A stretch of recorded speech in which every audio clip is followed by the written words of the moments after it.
All right. Am I going to shut this door? I guess I'm good. Okay.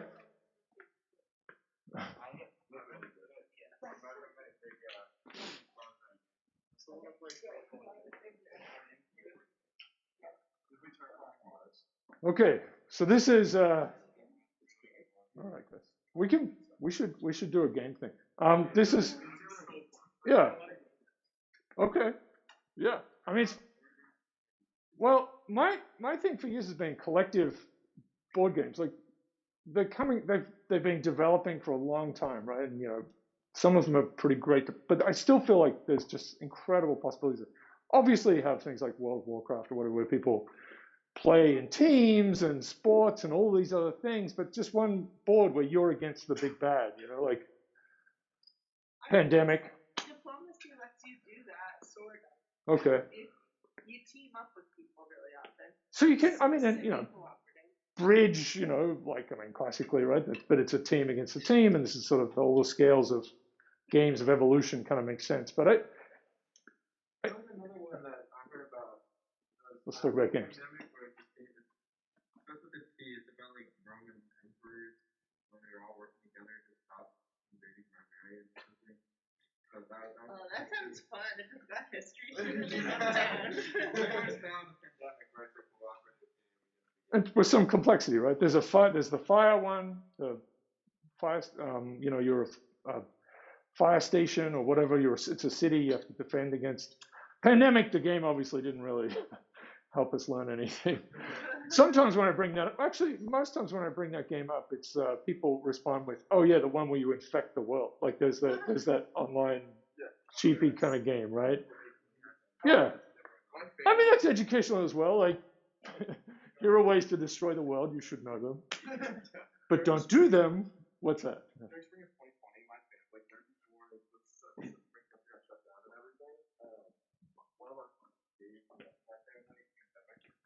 Oh, good.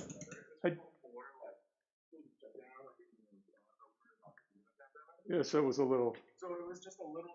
It was a week later, and we were like, play this game. Also, we know how this is gonna work. Yeah. Well, I mean, New York and London are going to get hit really badly, and that's, it remains that New York was, in terms of peaks for days, like the worst hit, and you see it in those games reasonably well. Australia's harder to get to, right? New Zealand, I don't think even is it on the map. I don't know if you know this, but New Zealanders have a real problem with not being on maps. I think I heard it's a thing. someone noticed they weren't on the. They're just not on maps. They're just like there are maps everywhere where it's just like New Zealand's just not on it.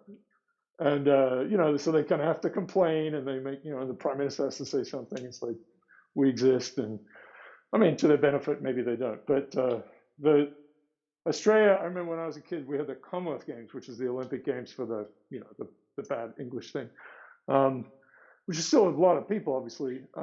And we had it in Brisbane, and they managed to have like this thing where all these kids ran around with flags, like on a big field with the map of Australia, right? Which is the same size as the 48 states. If that is something you didn't know, it's big.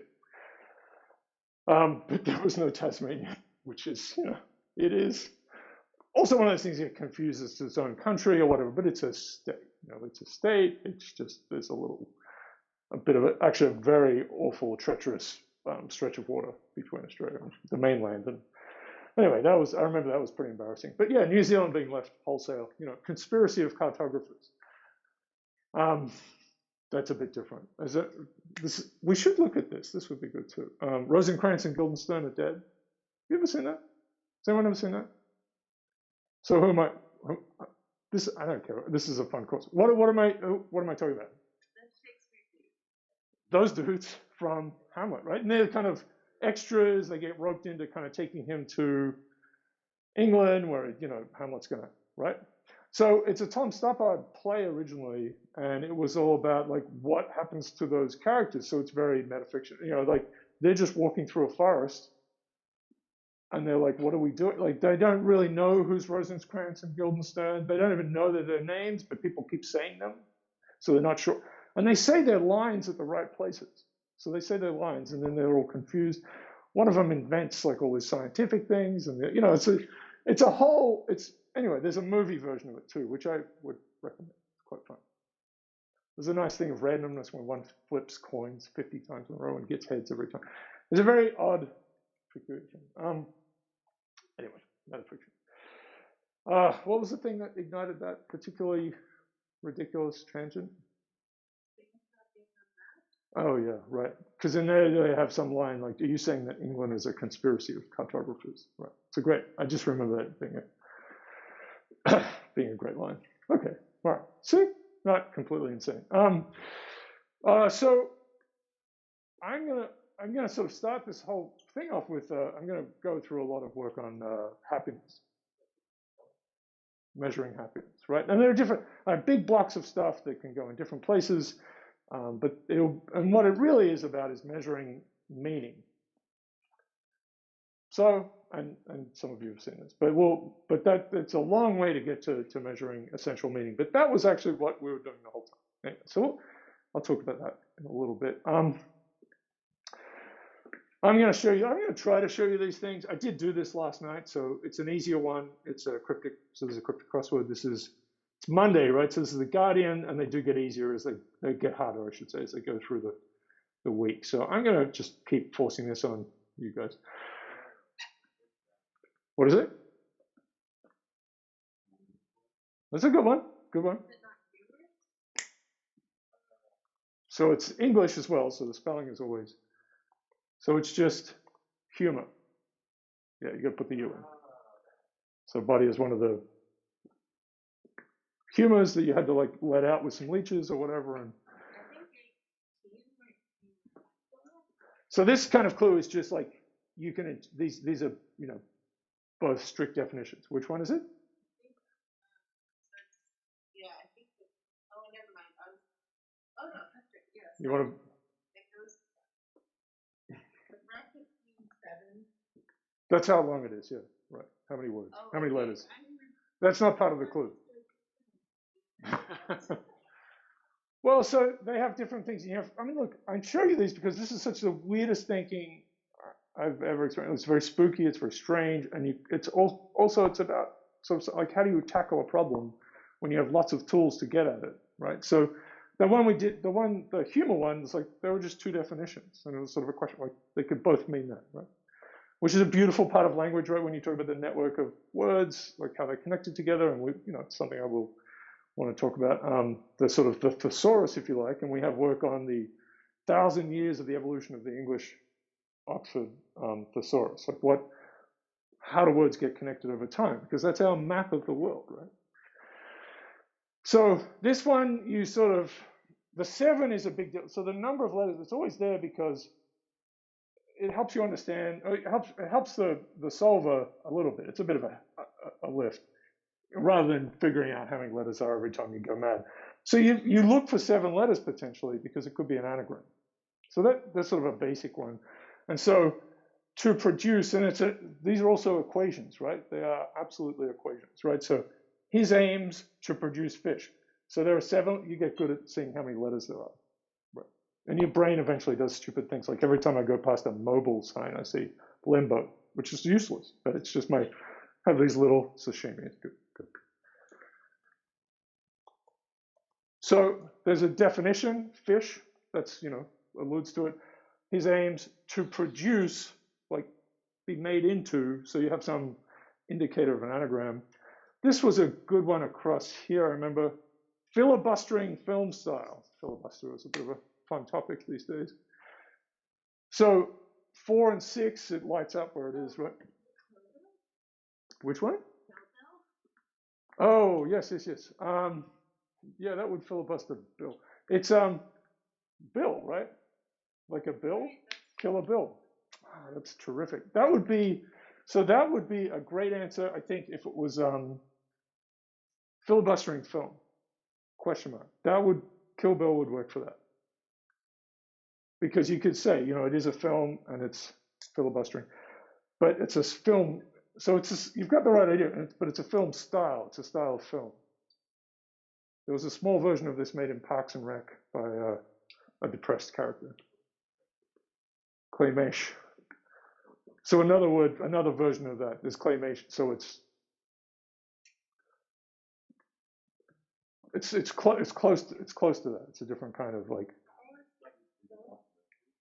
Well, it's one of these like like you take a picture and move it a little bit.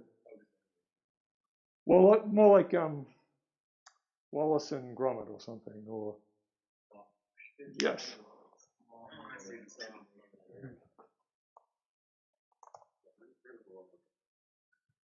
This is just a big long.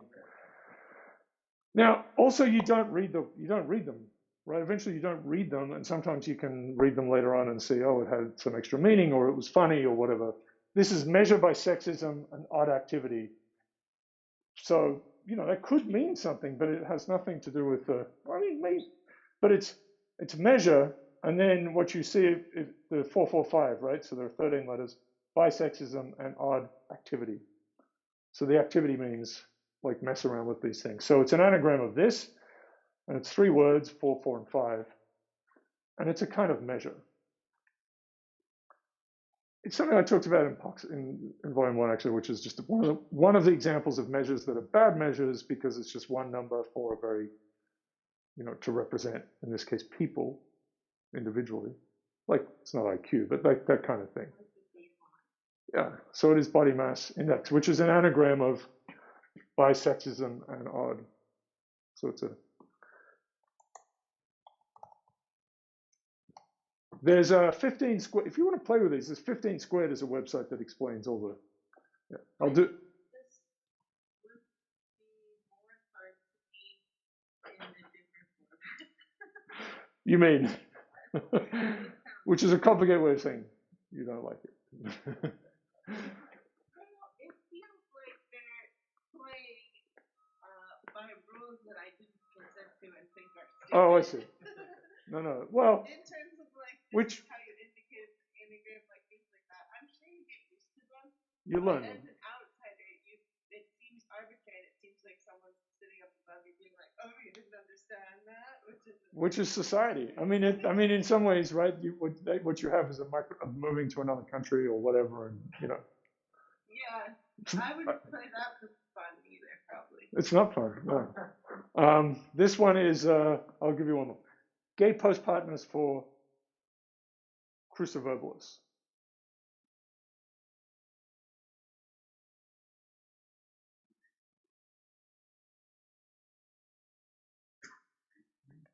Yeah, I'm trying to remember why there's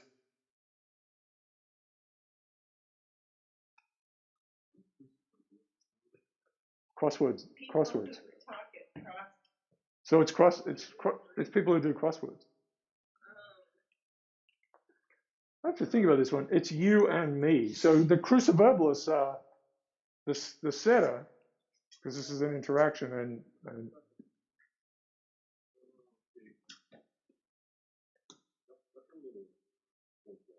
so exactly right. That's the word I want to say, because you get that, and sometimes it's the name of the setter is involved. No, so that's the thing. There really are no. Okay, so what I want to say to you though is the rules are very clear, and once you get them all in your head, and you're not allowed to, like people will. Can you imagine, right? People will explode if you do if you set a clue that is outside of those rules, right? That does something wrong, is a mistake in some way. There's real. That seems like so much less fun though. Have it be that way. Well, there are so many different rules. The problem is you can as a solver you can get taken in different paths, and this is where it becomes much more like us thinking in general. You can get detoured down thinking it's an anagram or whatever, and it's a completely different thing, right? There are sounds like things. So that's part of it. Is you never really you kind of go through. Let's see. So papers urging revolution in event of the 28th. So this turns out to be Prague Spring. So, but 28 comes from. I'll do this last one. I'll stop. Over 5 accessories for this decade. Kind of a weird one, but it's 6 ties, right? So over 5 is ties or accessories, so it's 60s. And then, so they get tied together. When it says 28, you basically have to take your answer for 28 and put it there, so 60s. And then, yeah, that's another type. There's also, I want to show you some other ones. This was Edwardian. So period, Edwardian is a period. So when hostilities, so that's war, interrupting, aid, and so an anagram of these pieces. So war is inside aid and end. I want to show you one more. So there's like this kind, this is eShop. So it's in Los Angeles, hopeless retailer, and it's inside it, S, so ES shop. And they usually break them on a line to make it a bit harder. So there's usually one of these. So you can see, so there are sort of lots of different possible ways to solve something. And I think this is sort of a nice, this is thrombi. Okay, we'll do the top ones. So complicated birth involving oxygen and end of term. So oxygen is O, so a lot of chemical symbols, right? Help. End of term is M. You might not see that, right? Like that might not be true, but that's what it is in this case. Clots are thrombi, that's the literal one. So it's birth, O, and M, anagram. All right, one more. Top judges flirt with one of Diana's entourage. Diana, Ross, and this is from the 60s too. Diana Ross and the Supremes. And flirt is to court. Flirt is to court. So top judges, Supreme Court, flirt with one of Diana's Supreme Court. Okay, you convinced me that there's some nice things about it. My back and forth. Oh, there's some really beautiful.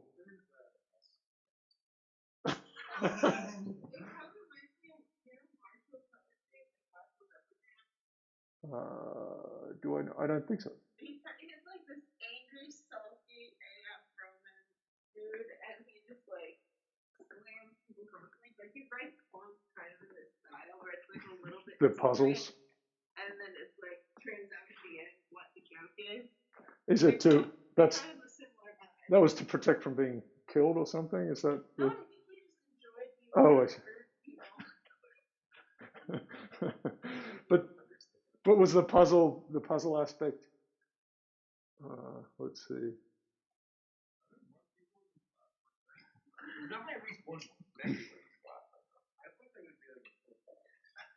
I don't know. Maybe last semester was so little fun. Usually they're like this time last year. I had a lot of people, even though it was all online. Anyway, obviously I'm messing around.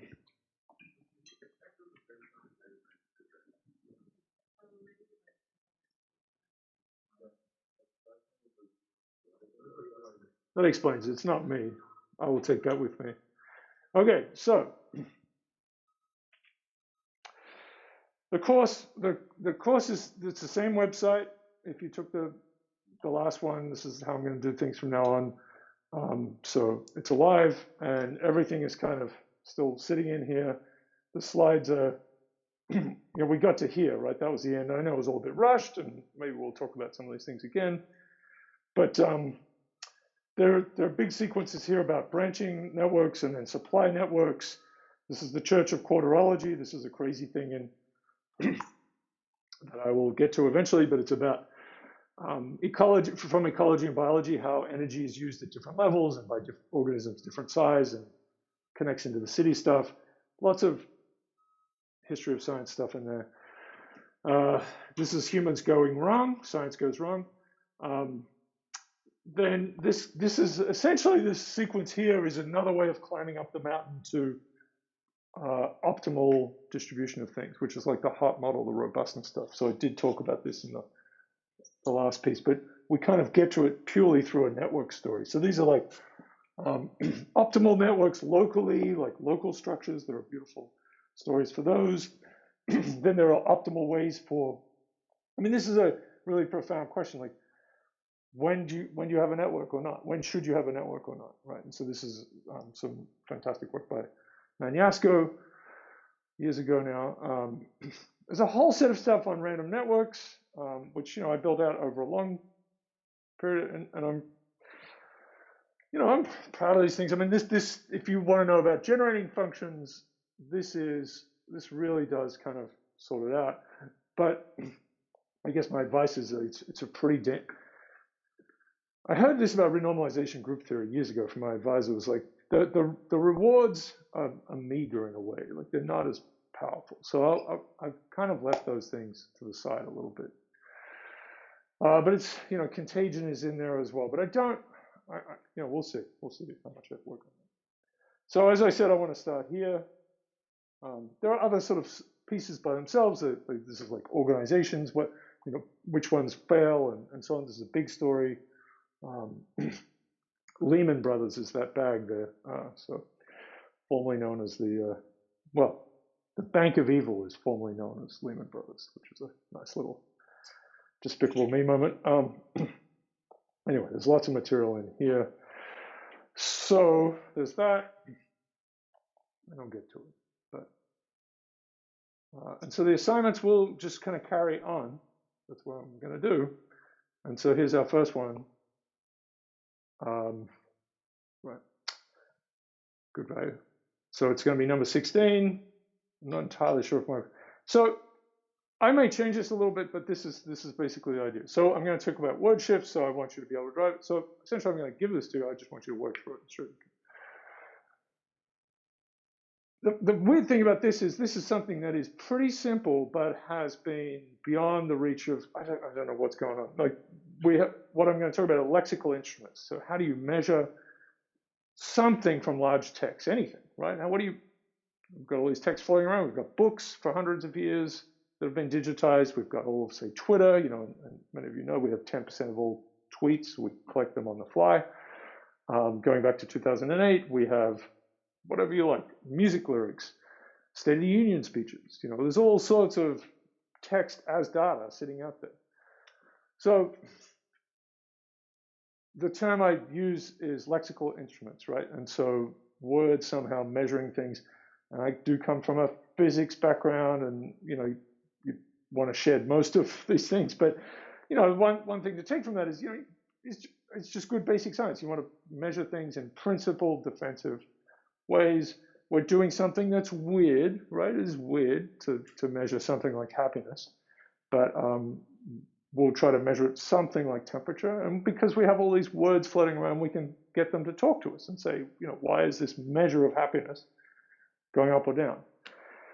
The big discovery, I think, in the last year is that happiness is sort of an imprint in a two-dimensional space, which is, I'll just say it, it's danger, safety this way, and power, weak this way. And happiness is, the way it's oriented, the way we've done it is this way. So happiness is power and safety. We'll get to that. And I want to really work through that properly. So that's going to be this piece. This is a classic paper. I just thought I'd throw this in. It's just a couple of pages from, it's a Nature article, 1972. Robert May is a very famous character in all of this. Thinking about ecosystems, really, thinking about ecological systems. And I think it has some nice pieces in there that we can maybe push out a little bit into the networks, because we still will talk about networks. But then I also want you to do this. This is not something great, but just think about this like something, whatever it is. Maybe you like Game of Thrones, maybe it's Jane Austen, maybe it's, I don't know. But something where there's and it could be all of Buffy the Vampire Slayer, it could be all of Succession or something, where you can get the text, right? Like someone's done a reasonable job. So for shows, it's got to be, not the scripts for TV shows, but usually, people.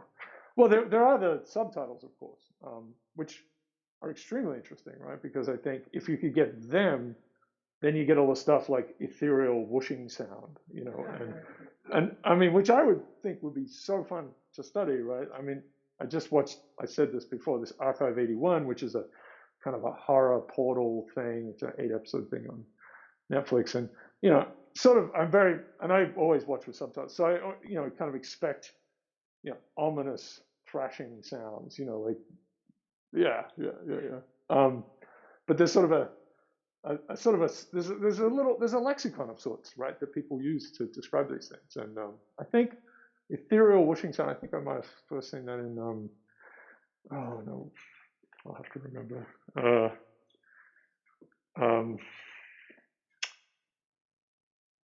What's the I don't know, it'll come to me. Anyway, but it did pop off the page and it was kind of interesting. Anyway, yeah, epic music, like that sort of stuff, Deafening silence is good. But they're always in square brackets, so you could kind of pick them out, right? Like they have there's a, yeah.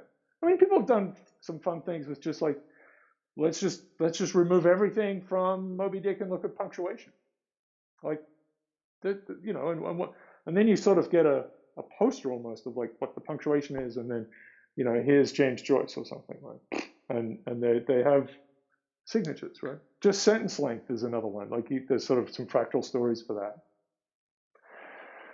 So there's a very rich space to look at. I mean, of course, you always want to guide yourself towards things that are meaningful. I will show you some stuff that we've done, which is probably very silly, but generally speaking, you're trying to work on meaningful things. So I do still get this sort of stuff. For those of you who don't know, I spent 6 years at Columbia from 2000 to 2006. I did a PhD at MIT. That was 94 to 2000 in math, but I really worked in the earth sciences. Worked on complex systems problems in geomorphology and kind of ecology things and biology stuff as well. I think I should do that. How do trees fit together? That's fun. You guys should see that. Trees, how do they fit together? But I spent 6 years in the social sciences, formally in the social sciences at Columbia, and worked with Duncan Watts, and we did a lot of. It was hard. It was very hard. It was very hard. It was the data that we have now did not exist, so we did experiments, and it was still that time. We were able to do big online experiments, talked about in PoCS, but it was still a time of. That's kind of what you had. You had models and theories and experiments, and then the data kind of world has opened up. So that's been a big change to what we've focused on. Yeah, but it's been an exciting kind of Wild West space to be in, but it's also been sort of frustrating to see the incredibly conservative nature of departments and fields, and that remains the case. I mean, like there are good reasons for that, but it's funny because academics are very left wing, but they are unbelievably conservative in a different way within their own fields. Oh my God, it's unbelievable. So, we're struggling right now with building these big observatory type things. Story Wrangler, I'll have to talk about that at some point, and communicating to people that these are like. What's the name of the thing that just went into space? Okay, yeah, it's named after a person. Right. I mean, it's obviously there to look at a lot of things, right? It's a big measurement structure, and that's kind of what we're trying to bring to the social sciences. There's a desire. People will say, well, "What's the hypothesis?" You have to have a hypothesis. You have to have a question. There has to be just one central question. I mean, what's that thing doing? Is it out there saying, "Is space?" Or like, what's its question? Like, can I take pictures? Yes. It's like I you could boil it down as the hypothesis: is this this is interesting, and you could find out whether it is or isn't. Yeah, yeah. There you go. That's actual science. P values, our friends. We should talk about them too, right? Those meta-analyses that show that everyone's banked up at the 0.05. Oh, I know. Anyway, so I have a bit of a mixed bag of training. So I'm always interested in things that are, even though this is ecosystems, that go beyond it. Yeah, so maybe that's the case there. I guess I did have a piece in there. Let's see. Oh yeah. Yeah, sorry about that. It's a bit, how do I make this? I know how to make this. This is Emacs, so I know, can I do that easily? No. Nope, that was bad. I think it's, all right, I can't do it. But this, let me get the actual the article here. This was Financial Times. Eat all the cookies. I mean, this is Dunbar. This is another thing named after a person, which just shouldn't be. Dunbar's number. Okay, so this connects back somewhat into, I think, into the Robert May stuff, because he talks about in his stuff, he has the balance of species interacting with other species. This is an eat-eat situation, right? So it's going to be a food web thing, or maybe a competition. But that's kind of his framing. He's thinking about. You can interact with many other species, but lightly, or just a few species, but intensely, right? And so that seems to be a feature of ecological systems. There's some distribution of that. People, you have your close friend. You have these layers of friends, right? And there are this article here. I mean, he's just writing a popular piece about their study, but he has to talk about alcohol, which I'm not sure. It's a little rough though. Yeah, I think he has a graph here that says people who drink more are happier. It's a connectedness index, so I don't know if this is like, I don't know about this. I don't know. So what is this? What is this scale, right? So I think we're talking about the UK and the pub, right? You got the pub on, like, in Australia was the same. Like Melbourne, there's a pub on every corner, which used to be a living room basically for. I mean, things have evolved, and hopefully, it's not a great. It's not a great culture. I'm a terrible Australian. I don't drink. I'm just an awful. There's a whole bunch of things that I don't do. Like there's just really terrible. Sorry.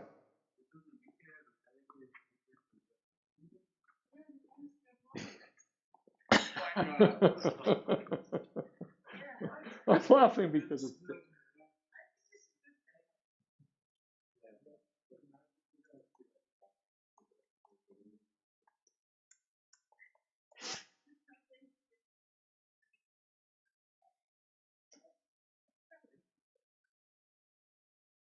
Wow, this is a bit stronger than I thought. A search for a new reality. You're trying to punch through into another, through the veil into an adjacent. Yeah, then there's this, right? There's this. God damn it, crypto. Anyway, so this is a claim, right? That people who, and it doesn't have to be through the lens of drinking, but I mean, people coming together. Examples of people drinking. Um, I think it's a connectedness index, but his big claim is down here. I thought was a more interesting thing was this. Sorry, and that is the quote. I'm sorry about the coughing. But it's this idea that there's some, and we talked a lot about scaling and these kinds of structures, right? So that for just a few, relatively few people, we devote most of our time to, right? And then there's another kind of larger section we devote less time, and so on, right? It makes sense, but they're trying to quantify this. There are efforts to do that over the years for Facebook, our evil panopticon, which I think showed that people interact really heavily with 2 or 3 or 4 other people. There's work which is mentioned in this article from no, I don't think it is. No, of course it's not. From about 20 years ago now by Kilworth and Bernard, which did a kind of a survey thing. And again, this is before social media, of trying to figure out how many friends people have on average. And the mean, I guess, was like 290 for people in the US. Dunbar's story, there's this so-called Dunbar number is 150. And so this is supposedly tied to how big our brains are, right? Like how much we can kind of handle socially. Like what's the Rolodex, to use a completely outdated thing. What's the list that you can have in your head and kind of know, like if you see them, you could know lots of things that they know you, and so on. It's not 10,000 people, right? That's sort of beyond. I mean, this is very different to saying, you've got 100,000 followers on Twitter. This is like people you can interact with It doesn't have to be in person, but like you really know things about each other. Maybe you would help each other out, or there's sort of various um, bars you could kind of set.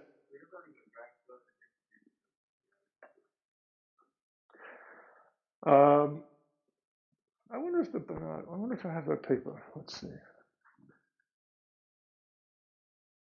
Well, I just want to add that Dunbar there's all this other stuff that went out there. It's of course called Dunbar's number, which is ridiculous, but this has been something that institutions and organizations have used, right? They've said once a place, like an office space gets to 150, you split it up. Like it's become something that people have really taken, changes the way, you run things. And of course, it's like you say, I think you're saying, right? It's a pretty spread out. There are some people with one friend or just a cat. Right. It's pretty spread out. It's pretty spread out. And I will show, I'll come to it later on, but on average, your friends have more friends than you as well, which is very disappointing. So it is kind of rich geometry in some ways. Yeah, I mean, yeah, sure. So you've got you get introduced to more people, but you do have a capacity. Like Oprah, maybe she only has her one good friend, right? Gail, right? Like that's it. But I don't know. Like it's hard. It's burdensome to like really spend a lot of time with a lot of people. Is it also really difficult to define like friends relationships because like yeah. Because I feel like you might be able to say like, oh, we're just gonna set some standards for friendship. But like what matters about friendship is the subjective, like, in my opinion, my perception of that thing, right? Like how you feel about your friendship with another person is what defines its value in society. No, so it's not. It's not. I mean, it is roughly, but it's not. And there are studies of this sort of thing where you can see where you are on someone else's list.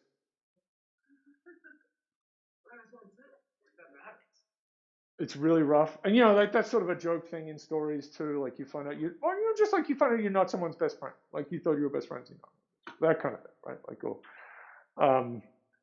and there was studies from a long time ago. I have to remember that, but it was using, like looking at people in message boards and who they interact with the most and who they reply to the most.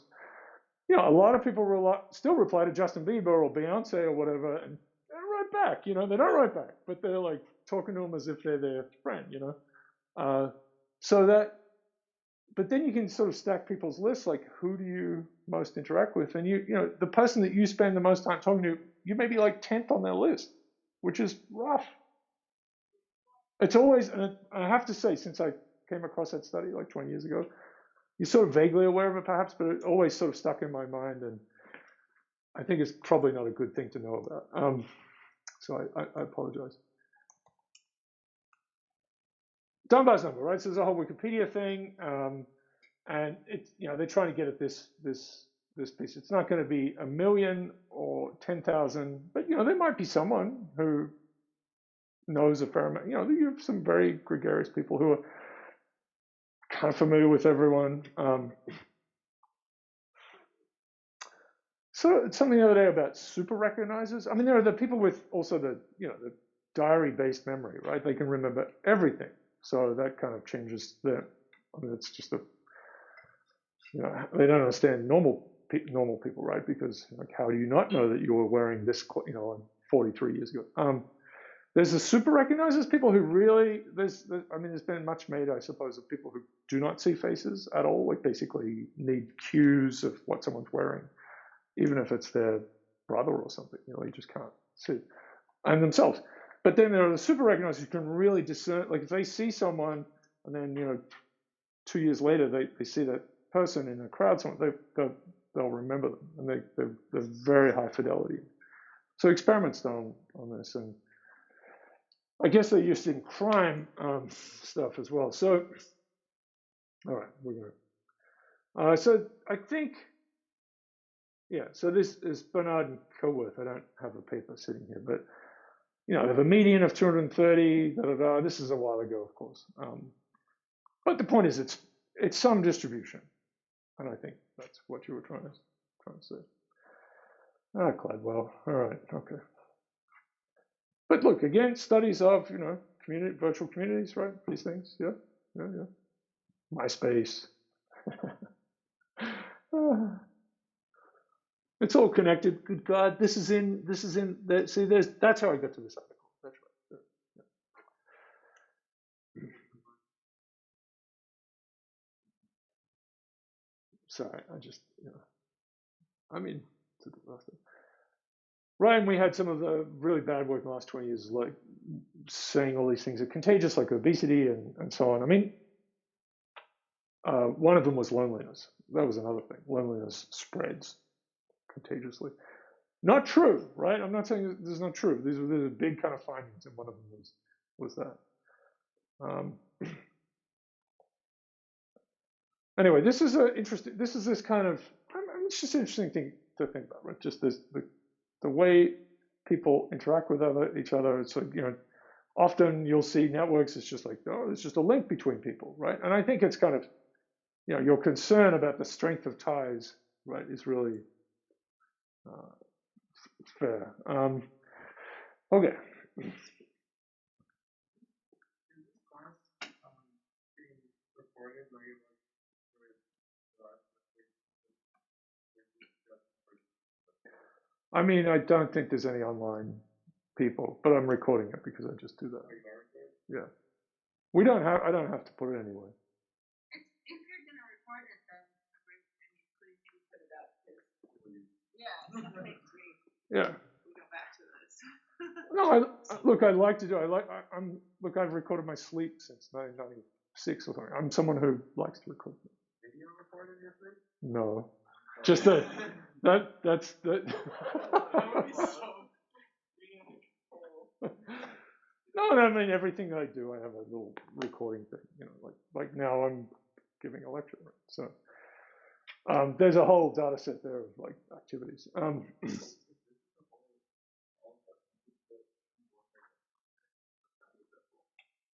So I thought about that. I usually don't try to say things to the class because I feel like that. I don't want to. But I was kind of hoping it would be a little more like that. It was funny when I came in. It's like.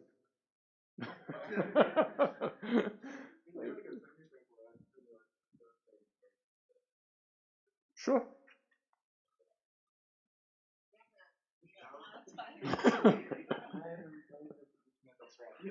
All right.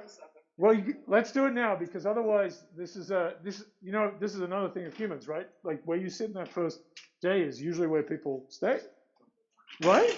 I mean, you observe this, right?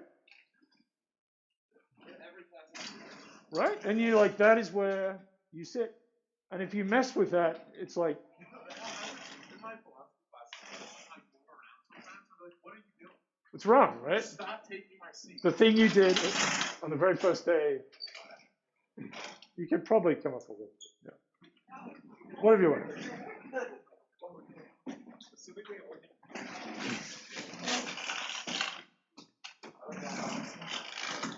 But you should, I mean, you're doing it, but just keep asking me lots of questions. I'm happy to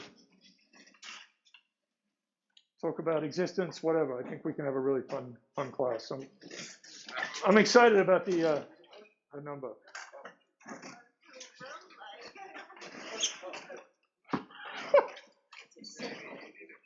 It has to be a semicircle.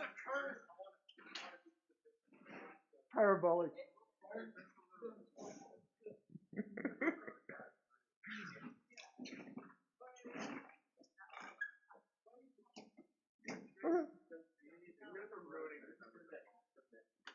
No, you have 4 people on one half of the circle and then 2 people on this half.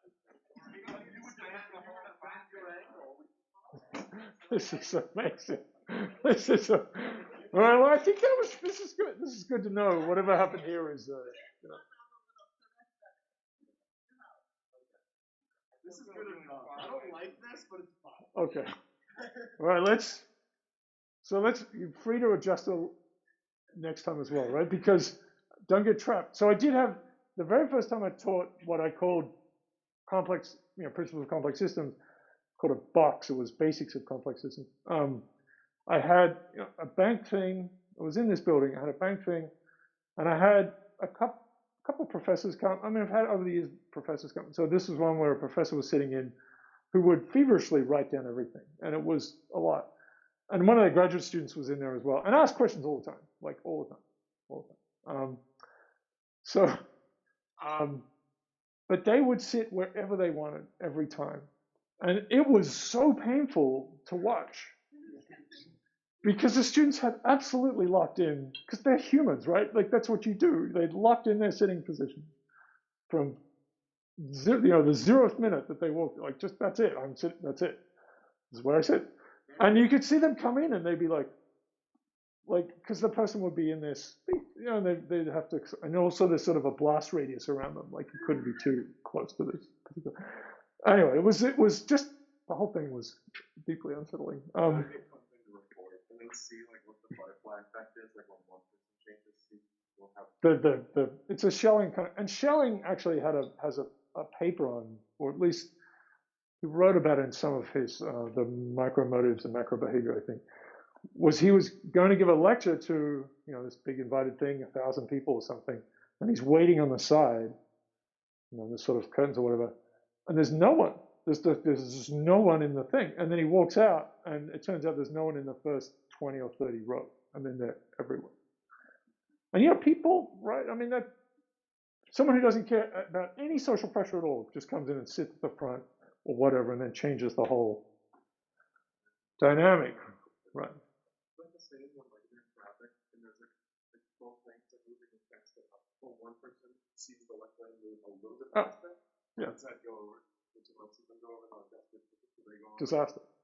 So this has been studied for supermarket checkout lines. Yeah, because you can have all those parallel things, and I think it's always you should never change. We should look that up, but you should never change and that's why it's actually much it's painful, but it's much more equitable and fair, and takes all this. You're still stressed because you're queuing, but to have there's one thing, like at an airport or whatever, and then the next person gets served. Because you don't think like I'm in your whole life, because you will be in the wrong line if there are 10 lines, even though this one is like whatever, the person starts using, Canadian money or something, like something goes wrong, the machine explodes. I always like I don't notice that someone else just started in the register in supermarket, and then I like don't. When people are changing, right? Because that's always the. Sure. So look this up because it is a thing. Your experience is real and validated. I'm not sure what the what should you do? What's the algorithm? We should go down to the field notes one day. I did have a student years ago sit at a 4-way stop, and so because this is kind of a manners algorithm protocol thing, like how do you behave in social, and try to count like whether cars behave badly versus pedestrians, like how they behave. I mean, it was not something that was quite, I think in the end, maybe we should have published that. But yeah, I mean, people are cloaked, right, in these big objects, and you speak of like you just said it, right, the car, not the human, but the car did it. There's like a thing inside it that drives it, but it's like that car is behaving. Yeah. I mean, we say, the person's an idiot as well, but like whatever, but often we can speak of it as an entity. Not getting very far away. Okay, so we've got you'll have to tell Nick, and Nick should come. Yeah, just again with the recording, and I realize this is a different thing, so let me just get it. They will go into here. There's just this long blob of stories. So this is in reverse chronological order, and that's from last semester. And I tend to I'm going to make it into something a little bit clever, but it goes on YouTube. Is there office hours set already? No. Or yeah, the TAs are a little thin, so maybe, yeah. So I think Michael has to graduate. Yeah. But it's going to be me, I think, is the way we're doing, which is good because we've got a small group, so that's cool. So we'll office hours weekends is online. It seems like a yeah. All right. I mean, okay. I'll start talking about the happiness thing, but I do think you guys have seen this a lot. But let's check in on the um,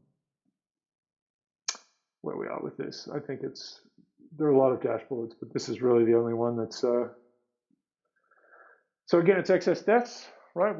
So it's estimates of excess deaths. This is the best we can do because people do not report COVID deaths for myriad reasons. One is just don't have the infrastructure to do it. So some of the poorer countries. Also, then there's just bad behavior. Also, people don't want to say that someone died of COVID. Then they find out that there's money from the government for the funeral, so they change their minds. And then there's kind of maybe fraud. So we don't know. But it does seem that reporting of deaths is generally done. Like maybe not every day and so on, but across the world. It's hard. So just to see where we are with this, that's the estimate then. And again, this is the right kind of thing. You want big errors on this. This is 12 to 22 million, right? This is the number of excess deaths since the start of it. And that's I don't know if this is the median, but I think that's where it is. But this thing has been ticking up, all of this has been ticking up. Certainly a week scale. Per 100,000, this is what's happened across the world. And so this is, it's definitely, Omicron is not as dangerous. The Economist also had a thing that closed in October, but it was predictions for 2022. And the first one was, will there be a more dominant variant than Delta by when? You could choose, right? There are 4 categories. And the first one was by December 31st, 21, right? So by the end of the year. And I think it was less than 1% of people said that. And that's like the super predictors kind of ideas, like, people who are good at this and so on. So people did not expect it. This is what we've talked about. Pandemics are unexpected. Anyway, this is Russia. These are actual excess deaths as far as we, believing that they're recorded and reported. Deaths are much easier to report. Like what happened, very complicated, messy. Changes from year to year, even if you've got a good, faithful system. And this is the US. You can see this lag, kind of a lag, generally speaking, right? That sort of catches up. And this is the uncertainty of now. They're pretty generous in their uncertainty. I feel I have to talk about this a little bit. So this is then organized by per 100,000, which is really what matters, per capita, for excess deaths. Estimated by this Economist thing, and there really isn't much else like this. The Financial Times does something too, but Bulgaria is getting close to 1,000 in 100, which is 1 in 100 people. So to connect it back to Dunbar's number, this is now well within that, right? So 666, which is not a number we should worry about, but if you kind of go above here, these are within the Dunbar number, right? So 1 in 150 people have died in excess in Lithuania. And Peru has managed to, this is the estimate, how far they're off. Peru has recorded things incredibly well, it seems. Like they've been, bad things have happened. Russia is off by a factor of 4, right? They've underreported. Serbia underreported by a factor of 4. And so as an Australian, whatever, you can have your personal, but Djokovic, yeah. So,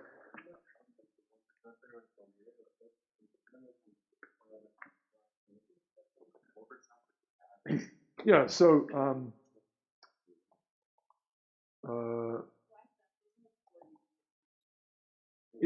it's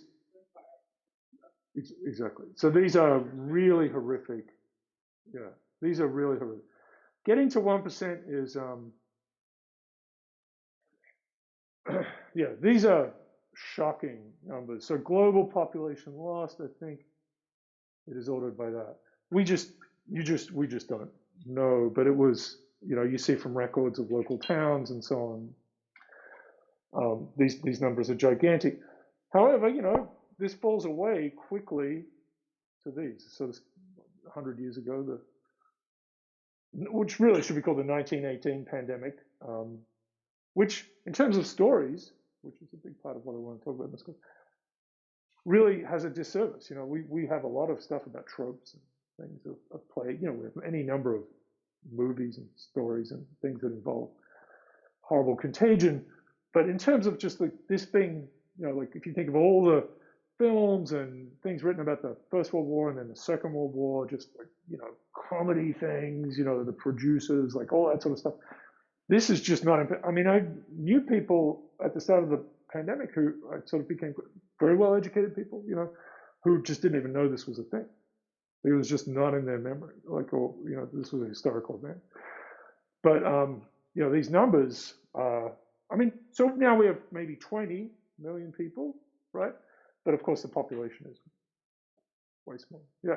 It's kind of interesting to see Spanish reported here because it doesn't look like the encephalitis lethargica outbreak that followed it is reported here, and it's like really it's all entwined. Contested whether that was caused by that or not.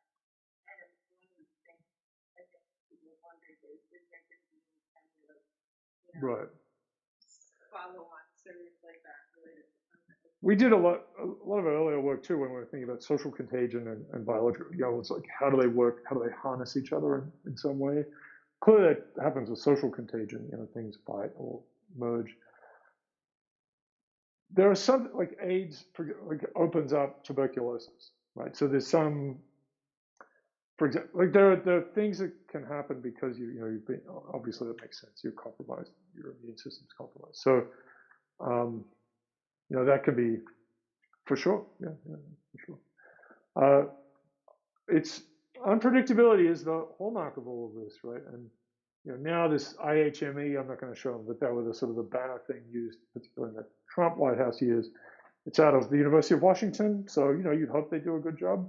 But they're predicting by May that basically there'll be no deaths, and their error estimate is going like this. It's insane. We're all dead if the error goes down to zero and there's no people left. Well, no. So these are the number of deaths. The number of deaths is going down, and their error on it is like, they're just like maybe a few deaths a day, plus or minus 5. It's insane. I mean, and you'll see like, and this is like it's our 8th model or whatever, and I just want to tell you, I mean, the CDC, they've been using terrible models, like basic models forever. The best group is Vespagnani's group, where they're really using data. But you look at the uncertainties here. They're trying to capture it. They're really not sure. And this is uncertainty. Like this is uncertainty of what happened. This is what happened. We don't know. And this is India is the big uncertainty here because there could have been 10 million deaths in India, right? It's really,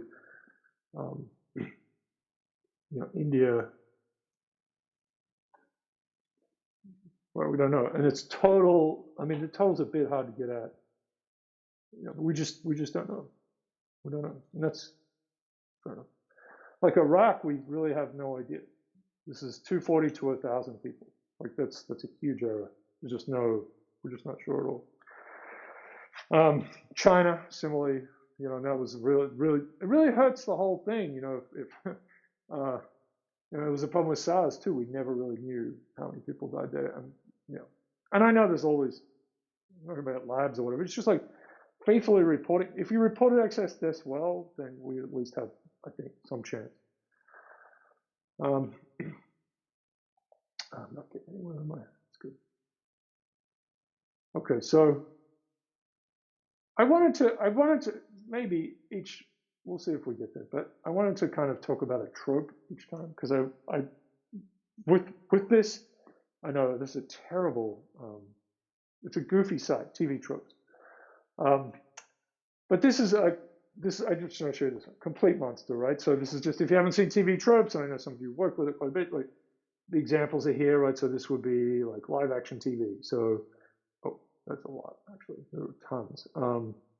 Wow, this is usually Cabin by the Lake, Captain America 1979, and it talks about who it is. This is Castle, blah blah blah, right? 1, 2, 3.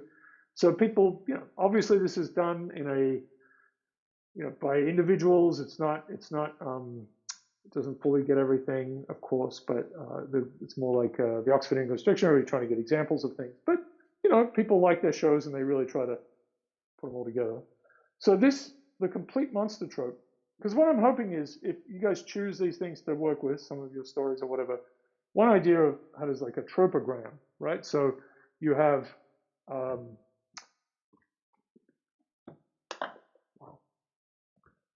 sure. You have the story unfolding, right? So there's narrative time. And then there's sort of tropes that happen, right? So this is, it may be that the whole thing is like a kill the monster story,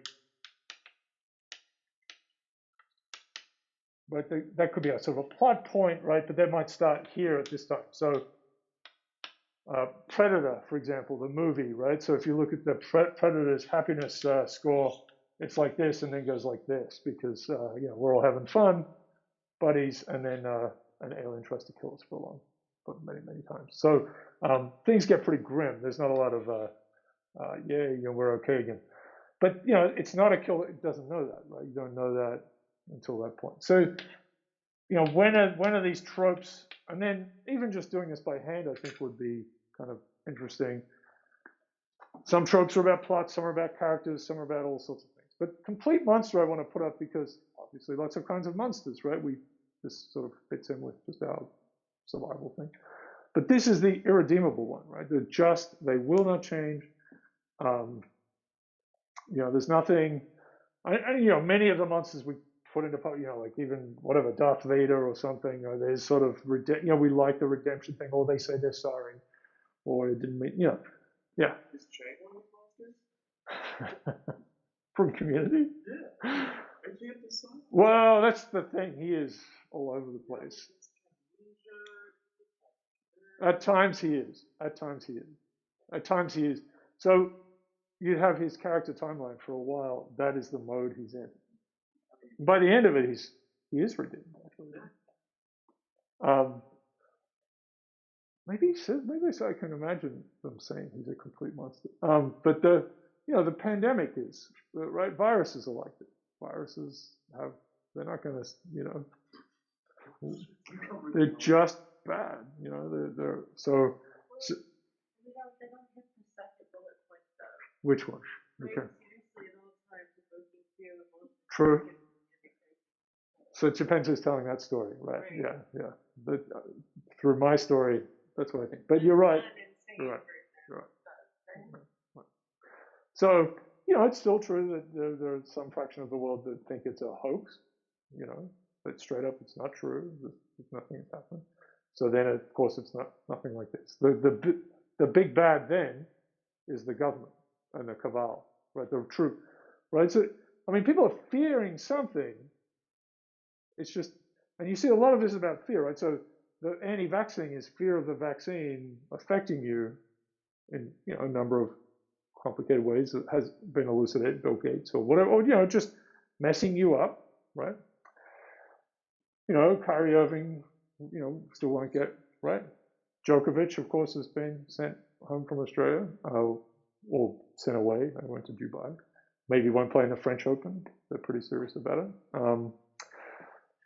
But they think that's the big bad. For them, that is the big bad. For them personally, if they can, right? You can see that argument. So you see, so that, the framing of the pandemic is the dangerous thing versus the vaccine is there's still something is dangerous. It's just like which one is winning that story in your mind. And if you think of yourself as being, part of this bigger thing, you can get to this. So one analogy is that you're part of a wall, right? That you're building a wall, which I think could have been used as a messaging. The CDC's messaging is terrible, but build the wall and keep the virus out. Okay, so that's a building block. Could appeal to people like walls, apparently, right? So it's like be part of the wall. If you're not going to build the wall, the bad thing goes through.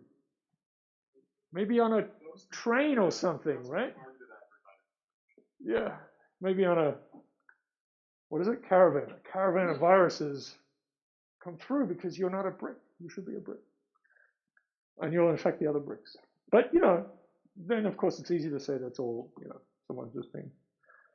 It's hard. This is really hard, and we're in a lot of trouble because of stories. Anyway, I just want to bring up that we're doing.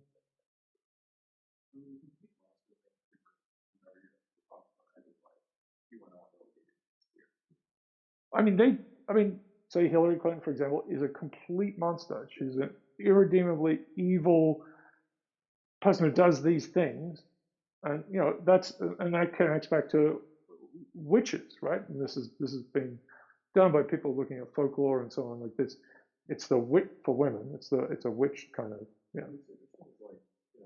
Before maybe like a few months ago, Donald Trump and like QAnon, I was watching the QAnon doc on HBO this weekend, and like they literally were saying that he was like the savior. Yeah. Unfortunately, like this is such a weird term. But the term they used for him when describing why he was on the sweat log was white hat pedophile. Yeah. Literally women. And now, so when you think of him as a completely like it was the phrase when you get like that's right. He was this kind of like uncorruptible hero. So then last week he was like, "You got the best." He got booed somewhat, right? I don't know how strong it was, but it's not being received well. So that so it's kind of interesting seeing this. He'll back off that too, because his stories are the thing. He's not going to push that, because he doesn't want to hear that. Yeah. Yeah. How do you break that? First of all, incredible achievement to get him to that status, actually, right? Because he was a joke for a long time, especially in New York.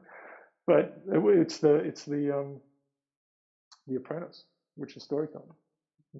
It's absolutely, which is then about Survivor, because that's where that show comes from, because it's Survivor in the city. It's like a trend, because they were always on islands, and it's like, how do we make a city version of that? And I think Burnett apparently came up with the particular idea of making it a board meeting kind of thing, and so on. So then that manufactured a whole story of a very successful person, whereas say Clinton, and we don't forget, but she'd been demonized.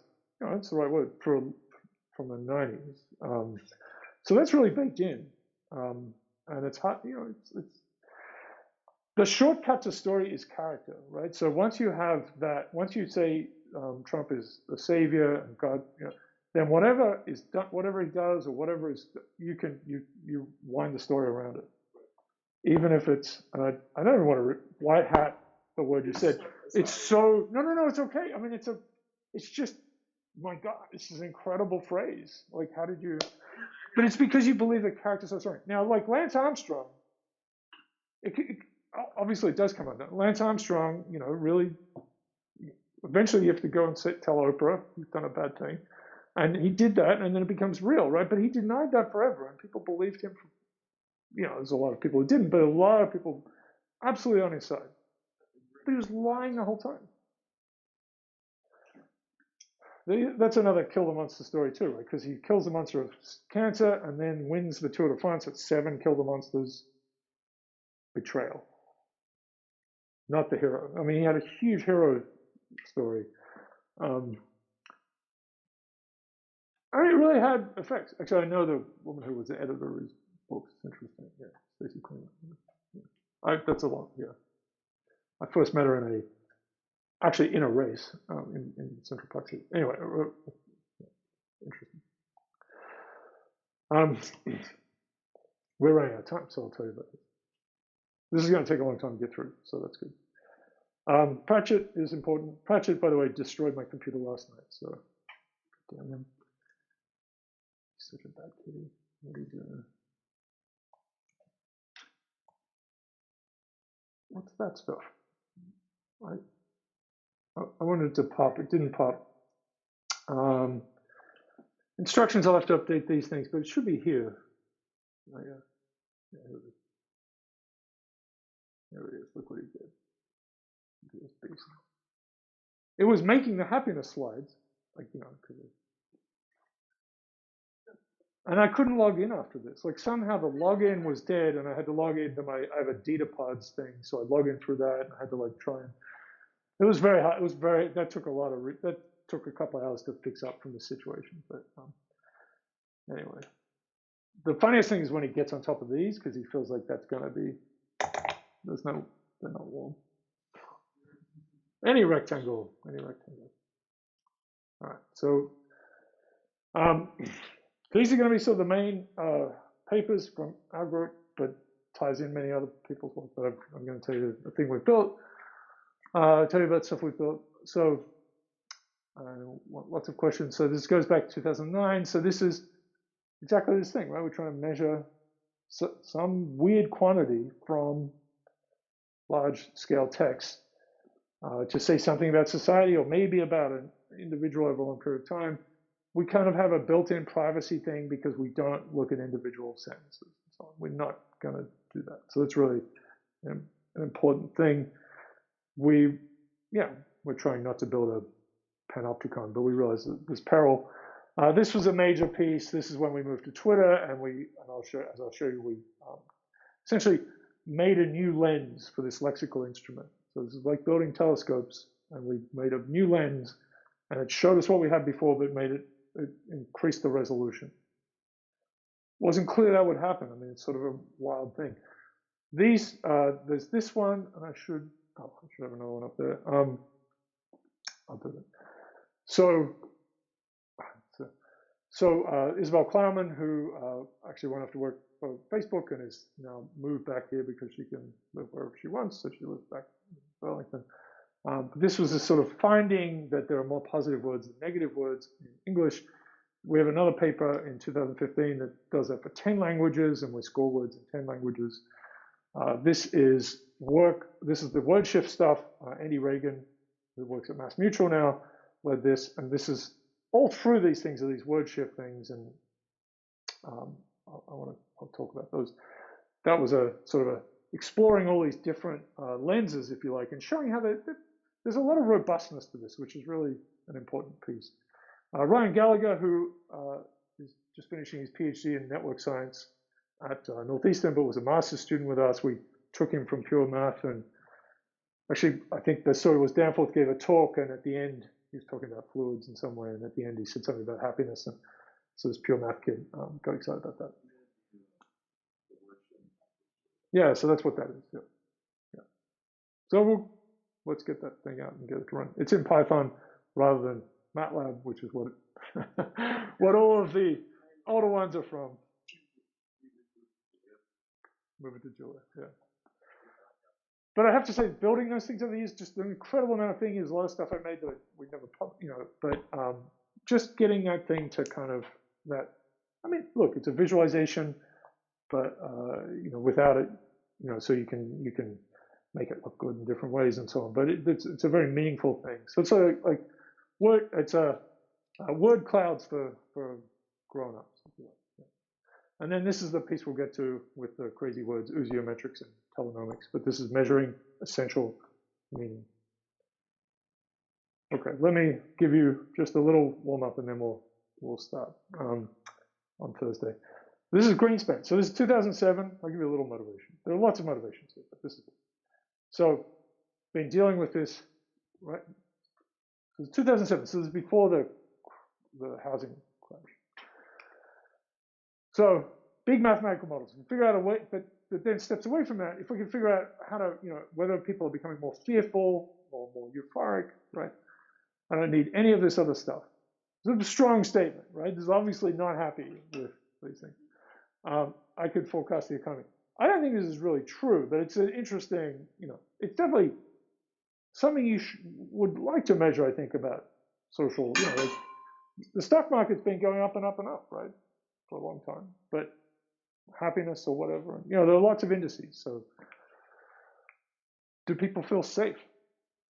Do people feel safe in your society? What's that index? Trouble is, we can't figure that out. I've been doing it for 50 years, no better than I ever was. Nobody else is. Forecasting 50 years ago was as good as bad as it is today. The reason is that human nature hasn't changed. I know some of you have seen this. We can't improve ourselves. This is, you can still find this. So it's a Jon Stewart interview from a long time ago, 2007, when he was running The Daily Show. This was his erudite response. But it's a longer interview, 10 minutes, but it's, yeah, it's very interesting in light of kind of course, what happened afterwards. But that is one small motivation.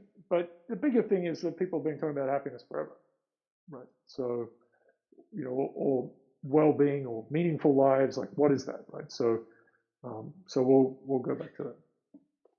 Okay, so this is just a little slam against uh, money. Yeah, see, tastes good, but the inside's not so good. And this is what happened to shortly after the Greenspan interview in the next year. Recently, Snoop Dogg's making his own hot dog brand after finding out how to make it. I never did like it. He ran into the metaphor or whatever. Like he found out how the hot. Pretty funny. I'm definitely gonna try it.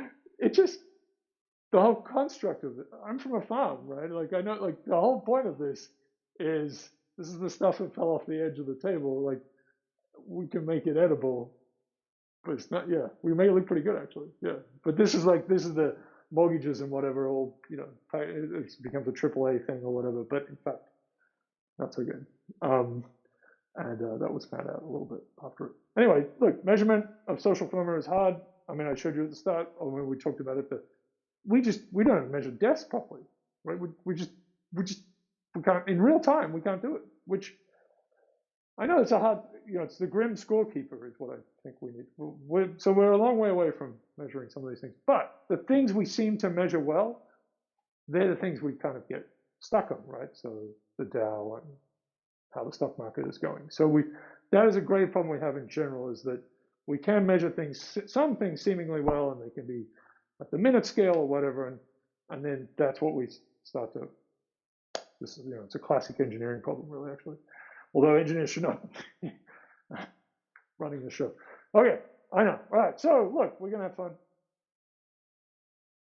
We'll sit in a circle, bring snacks.